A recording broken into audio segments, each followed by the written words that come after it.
নমস্কার বন্ধুরা, আপনারা সবাই দেখছেন সরকারি সংবাদ ইউটিউব চ্যানেল।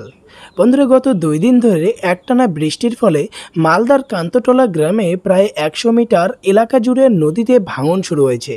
ভাঙনে গঙ্গায় তলিয়ে গেছে প্রায় 20টি বাড়ি। ঘরবাড়ি হারিয়ে কান্নায় ভেঙে পড়েছেন মালদহের পবিত্রা মণ্ডল, সবিতা মণ্ডলের মতো অনেক গ্রামবাসী। ত্রিপল টাঙিয়ে খোলা আকাশের নিচে নতুন করে সংসার বেঁধেছেন।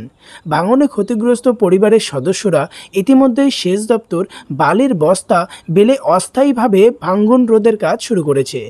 গঙ্গা, ফুলহারো, মহানন্দা 3 নদীরই জলস্তর বিপদসীমার নিচে রয়েছে। নদীর জল নামতেই নতুন করে ফের ভাঙন শুরু হয়েছে। সেচ দপ্তরের দাবি, এদিন রতুয়া 1 নম্বর ব্লকের মহানন্দা টোলা গ্রাম পঞ্চায়েতের কান্তটোলা গ্রামে প্রায় 100 মিটার এলাকা জুড়ে ভাঙন হয়েছে। ভাঙনে 20টি বাড়ি ও চাষের জমি সবই গঙ্গার জলের তলে তলিয়ে গিয়েছে। ভাঙনে বাড়ি হারিয়ে পবিত্রা মণ্ডল বলেছেন, দিনমজুরি করে পাকা বাড়ি তুলেছিলাম, ভাঙনে পুরো বাড়িটাই জলের তলায় চলে গেল। রাতের মধ্যেই ভিটেমাটি হারিয়ে আমি নিঃস্ব হয়ে গেলাম। এদিকে আলিপুর আবহাওয়া দপ্তর জানিয়েছে, এই মুহূর্তে ছত্তিশগড় সংলগ্ন এলাকার উপর অবস্থান করেছে একটি ঘূর্ণবাদ এবং উত্তর পশ্চিম বঙ্গোপসাগরে অবস্থান করেছে নিম্নচাপ।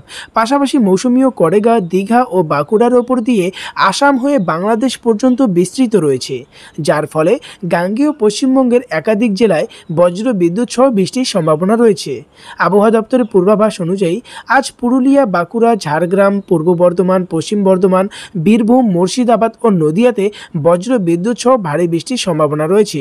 বাকি জেলা উত্তর 24 পরগনা, দক্ষিণ 24 পরগনা, পূর্ব মেদিনীপুর, পশ্চিম মেদিনীপুর, হাওড়া, হুগলি ও কলকাতাতে হালকা থেকে মাঝারি বৃষ্টির সম্ভাবনা রয়েছে।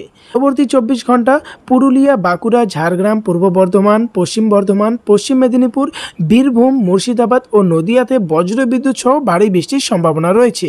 এখনকার মতো খবর এ পর্যন্তই।